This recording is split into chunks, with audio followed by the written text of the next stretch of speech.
जय हिंद। आज हम लेकर आए हैं आपके लिए उन विद्यार्थियों के लिए जो बीकॉम फाइनल ईयर में कारपोरेट अकाउंटिंग के एमसीक्यू बेस्ड चैप्टर्स को सॉल्व कर रहे हैं। उसमें हम इशू ऑफ शेयर्स की ज़्यादातर प्रॉब्लम फेस करते हैं। बहुत कम समय में हमें जो है एमसीक्यू बेस्ड प्रॉब्लम सॉल्व करनी पड़ती है और हम ज़्यादातर कैपिटल रिजर्व किस प्रकार से निकालें इशू ऑफ शेयर के मामले में खास करके, तो वह किस प्रकार से सॉल्व करें, इसको हमने एक बहुत ही खास बहुत ही शॉर्ट टिप्स में समझाया हुआ है और वह बहुत ज़्यादा शॉर्ट में यानी बहुत कम समय में किस प्रकार से हम उसको सॉल्व कर सकते हैं आज आपको इस वीडियो में जानने को मिलेगा।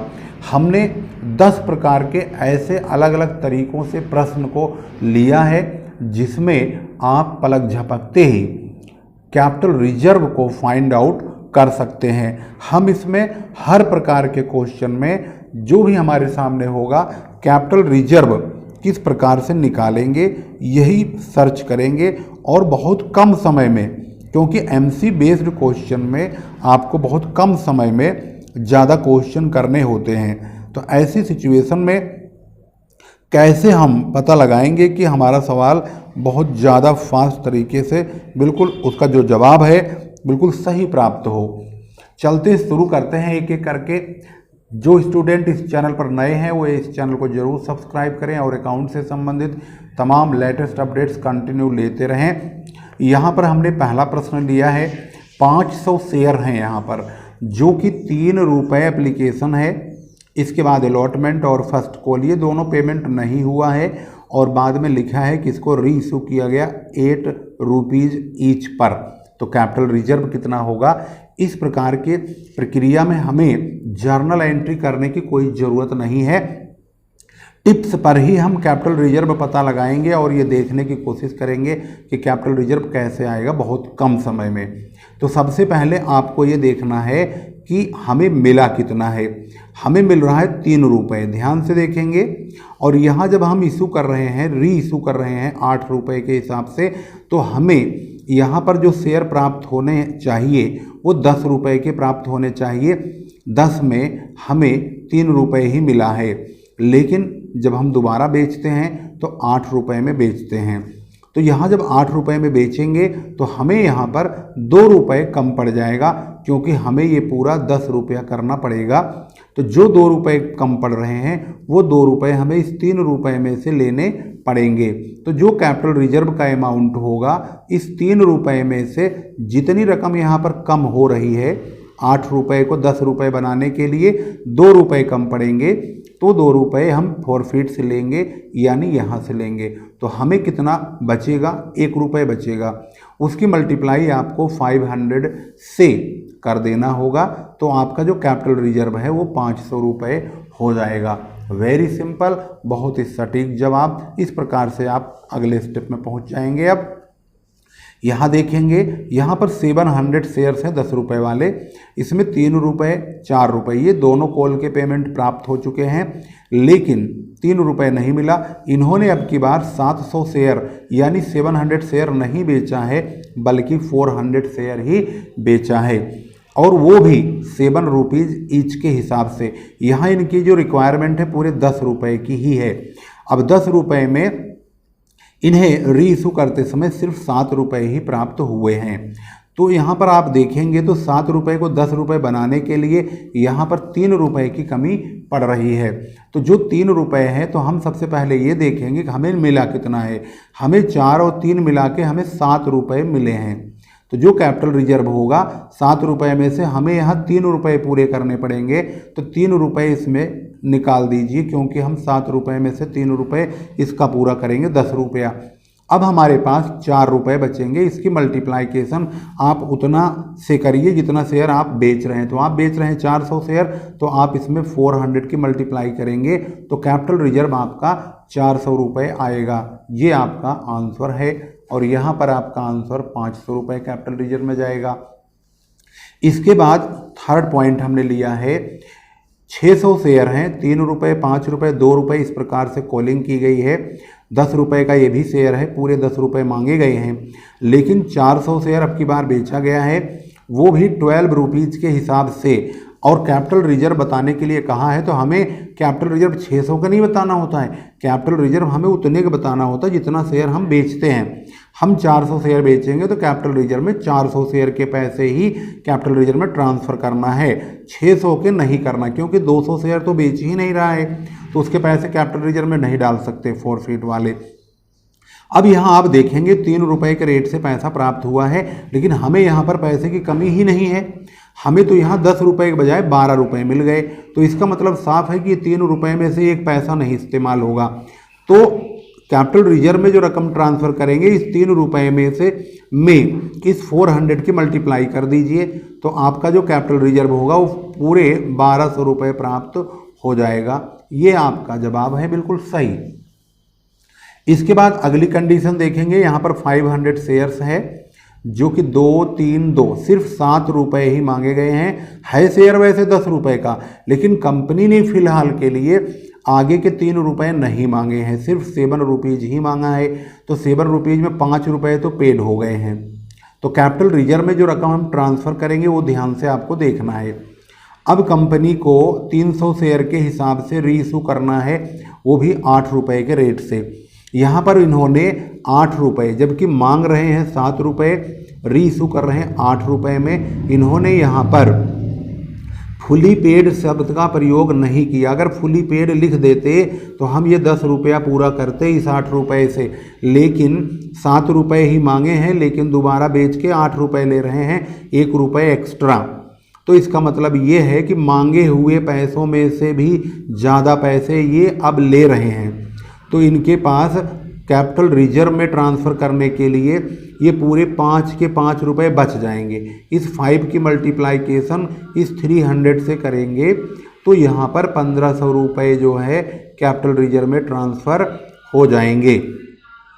तो यहाँ पर आपको ये बात बहुत ध्यान से देखना होगा कि कैपिटल रिजर्व की रकम कितनी होगी, तो जो वही रकम होगी जो हमारे पास प्राप्त हुई रकम में से यूज करने के बाद बचता है। तो यहाँ पर 5 रुपये में से हमने यहाँ कुछ भी नहीं यूज किया। उसकी वजह ये है कि हमें यहाँ पर 7 रुपये की ज़रूरत थी, लेकिन हमें 8 रुपये मिल गए। अगर यहीं पर फुल्ली पेड शब्द का प्रयोग होता, फुली पेड में हम ये 10 रुपये पूरा करते, तो हम इस 5 रुपये में से 2 रुपये यहाँ ट्रांसफ़र करके इसे 10 बनाते और यहाँ 3 रुपये बच जाता। तो 3 की मल्टीप्लाइकेशन 300 में करके कैपिटल रिजर्व 900 आता, परंतु ऐसा नहीं हुआ, यहाँ फुली पेड नहीं लिखा है। अगला पॉइंट इसी से रिलेटेड है, जिसमें आपको फुली पेड की कंडीशन समझ में आएगी। सवाल यही है, 500 शेयर, 2 रुपये का रेट है, 3 रुपये, 2 रुपये है, और इसी प्रकार से जैसे ऊपर लिखा है बिल्कुल वैसे ही नीचे है, लेकिन अब की बार यहाँ 300 शेयर में 8 ईच लिख के फुली पेड नहीं लिखा, लेकिन यहाँ 300 शेयर रीइशू किया 8 रुपये के रेट से सेम टू सेम, लेकिन अब की बार फुली पेड है। तो फुली पेड है तो कैपिटल रिजर्व कितना होगा, 500 शेयर हम रीइशू नहीं कर रहे हैं, हम कर रहे हैं 300 शेयर। तो हमें मिला कितना, हमें मिला है 5 रुपये। 5 में से जब फुली पेड बोला है तो हमें 10 रुपये, ये कंपनी के जो शेयर हैं फेस वैल्यू है, फुली पेड का मतलब है उतना ही पूरा करके दिखाइए। तो 8 रुपये के बजाय अब हम इसे 10 रुपये पूरा करेंगे, तो हमें यहाँ 2 रुपये कम पड़ेंगे। तो 2 रुपये कम पड़ेंगे तो हमें मिले कितने, हमें मिले हैं 5 रुपये। 5 में से हम 2 यहाँ इस्तेमाल कर लेंगे, तो यहाँ सिर्फ 3 रुपये ही बचेगा। उसकी मल्टीप्लाइकेशन हम करेंगे 300 से, यानी 300 से, तो कैपिटल रिजर्व में 900 रुपये ट्रांसफ़र हो जाएगा। आपको यहाँ जर्नल एंट्री करने की कोई ज़रूरत नहीं है, ये बहुत ही यूनिक और शॉर्टकट तरीका हम बता रहे हैं, इसको आप ध्यान से देखिए, पलक झपकते ही आप कैपिटल रिजर्व की रकम को फाइंड आउट कर लेंगे। अगला जो हमारा क्वेश्चन है, हमने इसमें 10 प्रकार के अलग अलग तरीकों से प्रश्न लिए हैं, छांटे हैं, और इसी प्रकार के कंडीशन में सवाल आपको मिलेगा। इसमें से कोई भी सिचुएशन आपके पास आएगी तो आपका जवाब जो है बिल्कुल सटीक और सही होगा। ये टिप्स आपको बहुत अच्छी तरह ध्यान रखना है और प्रैक्टिस कर लेना है। यहाँ पर 400 शेयर है, 5 रुपये पेड हुआ है, 4 रुपये ये जो है दोनों ये पेड नहीं है, और ये शेयर 10 रुपये का है, तो यहाँ पर डिस्काउंट पर है इशू हुए। 10% डिस्काउंट पे, तो 10 रुपये का 10% 1 रुपया होता है, तो 1 रुपया कट जाएगा तो 9 रुपये में ही शेयर रीइशू किया जाएगा। तो यहाँ पर ये 9 रुपये में बेचा गया, जिसमें 5 रुपये मिले हैं, बाकी 4 रुपये नहीं मिले। कंपनी ने कहा कि हमने 8 रुपये के रेट से बेच दिए हैं। अब सोचने वाली बात यह है कि 10 रुपये के शेयर में 1 रुपये का डिस्काउंट तो कंपनी ने अपनी तरफ से ही दे रखा है, तो अब कंपनी को 9 रुपये ही मिलने चाहिए, लेकिन 9 रुपये में कंपनी को 8 रुपये ही मिले हैं ये, तो 1 रुपये की कमी पड़ रही है। हमें मिल कितने रहे हैं यहाँ पे 5 रुपये, 5 में से हम 1 रुपये यहाँ ट्रांसफ़र कर देंगे तो ये 9 रुपये पूरा हो जाएगा, हमारे पास यहाँ 4 रुपये ही बचेंगे। 400 शेयर का ये 400 शेयर है, हमने 400 को 400 बेच दिए, क्योंकि यहाँ पर ये नहीं लिखा है कि 300 या 200 या 100 शेयर इशू किया गया। इसका मतलब है 400 शेयर पूरे इशू किए गए हैं, तो 400 शेयर का 4 रुपये के रेट से जो यहाँ बचेगा कैपिटल रिजर्व में जो रकम ट्रांसफ़र होगी वो पूरे 1600 रुपये ट्रांसफ़र हो जाएंगे। इस प्रकार से आपने यहाँ पर इस तरीके को भी देखा। अगला जो तरीका है यहाँ पर आप देखेंगे, ये क्वेश्चन है, इसमें 600 शेयर हैं 10 रुपये वाले, ये दोनों कॉल के पेमेंट नहीं हुआ है। अब कंपनी ने यहाँ पर 400 शेयर को दोबारा बेचा है, वो भी 9 रुपये के रेट से। अब आप यहाँ देखेंगे 4, 3, 7, 2, 9, ये 9 रुपये का शेयर है, 9 रुपये रीइशू करके इनको मिल भी गया, यहाँ कोई डिस्काउंट वगैरह नहीं है। इसका मतलब साफ है कि 400 शेयर के 3 रुपये के रेट से पूरे के पूरे पैसे बच गए हैं, तो कैपिटल रिजर्व में 3 की मल्टीप्लाई 400 से करेंगे, पूरे 1200 रुपये कैपिटल रिजर्व में ट्रांसफ़र हो जाएंगे। इसके बाद क्वेश्चन आप ध्यान से देखते रहिए, 7वां पॉइंट हो चुका है। 8वां तरीका हमारे सामने आ रहा है प्रीमियम का। यहाँ पर 400 शेयर है, 10 रुपये का एक शेयर है, लेकिन प्रीमियम पर इशू किया गया 2 रुपये। एप्लीकेशन पेड है, बाकी ये सब पेड नहीं है। कंपनी ने 300 शेयर दोबारा बेचे हैं 8 रुपीज़ में, और वो भी फुली पेड में। अब आप यहाँ ध्यान से देखेंगे, 3 और 3 6 और 2 8। कंपनी ने जो शेयर के पैसे मांगे हैं सिर्फ 8 रुपये ही हैं, लेकिन सिक्योरिटी प्रीमियम भी मांगा, वो मिला नहीं है। तो जब सिक्योरिटी प्रीमियम मिला नहीं है तो उसे इग्नोर कर दीजिए, उसको कोई मतलब ही नहीं है। अब आपको अगर यहाँ फुली पेड बोला है तो कंपनी की ये 10 रुपये आपको पूरे करके दिखाने पड़ेंगे। तो हमें जो रकम प्राप्त हो रही है वो 3 रुपये ही मिल रही है। हम कैपिटल में जो ट्रांसफ़र करेंगे पैसा वो 300 शेयर का ट्रांसफ़र करने वाले हैं, क्योंकि हम इसे ही रीइशू कर रहे हैं। तो 300 शेयर अगर हम बेच रहे हैं, रीइशू कर रहे हैं, तो इसी शेयर का हमें कैपिटल रिजर्व में पता लगाना होगा। तो यहाँ पर ध्यान देने वाली बात यह है कि जो कैपिटल रिजर्व होता है वो उसी शेयर का निकालना होता है जो हम रीइशू करते हैं। और यहाँ पर 8 रुपीज़ एच फुली पेड बोल दिया, इसका मतलब है कि इसे 10 रुपये करके दिखाना होगा पूरा। तो 10 रुपये लेने के लिए हमें यहाँ 3 रुपये हमें मिले हैं, तो 3 में से हम 2 रुपये इसमें ट्रांसफ़र कर देंगे, इसे 10 बना देंगे, तो यहाँ 1 ही रुपया बचेगा। तो कैपिटल रिजर्व में 1 रुपये की मल्टीप्लाई 300 शेयर हम बेच रहे हैं, तो 300 शेयर के हिसाब से 300 रुपये कैपिटल रिजर्व में ट्रांसफ़र हो जाएंगे, और ये हमारा आंसर हो गया। इसके बाद 9वां केस आता है, 700 शेयर हैं, 3 रुपये ईच एप्लीकेशन मिल गया है, और यहाँ पर देखेंगे अलॉटमेंट भी मिल गया है। 3 रुपये फाइनल कॉल के पैसे रुक गए हैं।